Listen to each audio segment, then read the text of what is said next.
Okay, now we're going to go over some features along the outside of the coach that we need to know. In here, you're going to find your battery disconnect. You're going to find hookups for satellite and cable. All right. You also have 3 different white hookups along the side here, all marked. You have the freeze guard for the winterizing system. That's right here. Open-ended hose. That's how you're going to do some winterizing. Over here, you can bypass the water heater right here. City water connection, you're going to hook here for water when you're using it at the campground. Tank flush here. This is how you're going to flush the actual tank, the black tank that you have. And same goes for over here. This is also another tank flush. With that being said, you're going to have the black tanks open. You cannot have them closed when flushing the tanks. The black tanks are strictly what goes down into the toilets. All right. Up here, you're going to see a motion sensor. On this light, you have a setting 1 and a setting 2. Setting 1 leaves the light on all the time. Setting 2 uses the motion sensor, so it will shut off after a period of time, or you can have it off. Okay. Looking up in the top here, you're going to see an inverter. Okay, that's this pure sine wave inverter here. There is a button on the side to turn that on.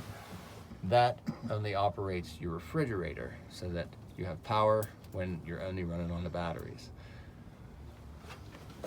Now we can move on a little bit. Now that said power fill and different things like that for the water, but if you were ever in a bind and you needed to somehow jug some water into the coach, you're going to lift out on this and lift straight up. You can pull out this screen and you can use a little funnel and you can funnel water into the fresh tank this way. Otherwise it acts only as a vent for the tanks. That way it doesn't pressurize up. Got some storage here and back here. We're going to look at that here when we get to the back. But if you look in here from my angle to the left a little bit, you're going to see all labeled poles for your tanks. The 2 at the top are the black, the 2 at the bottom are the gray. Okay.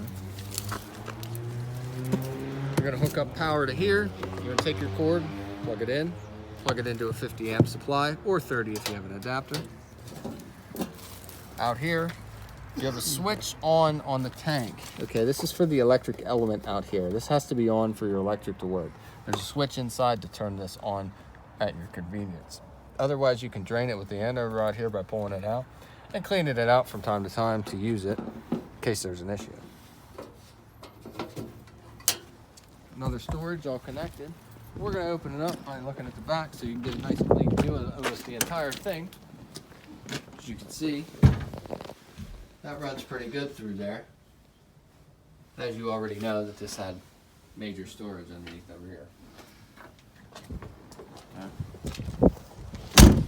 They just slam latch. In case you weren't, it's okay to give them a little bump if you weren't sure they closed. And then just more storage. Same storage spot here. Same storage spot here. Now, you get a little instruction here. Underneath you're going to find that's where your spare tire is. Okay, the crank handle for this spare tire goes onto that right there, and that's located in the front compartment. Last couple things we go over here. If you're looking in from this side, you can actually see a little bag covering what's your central vac up there. All right, that's where that's located in case you needed to know. You also have a satellite and cable hookup for a TV right there.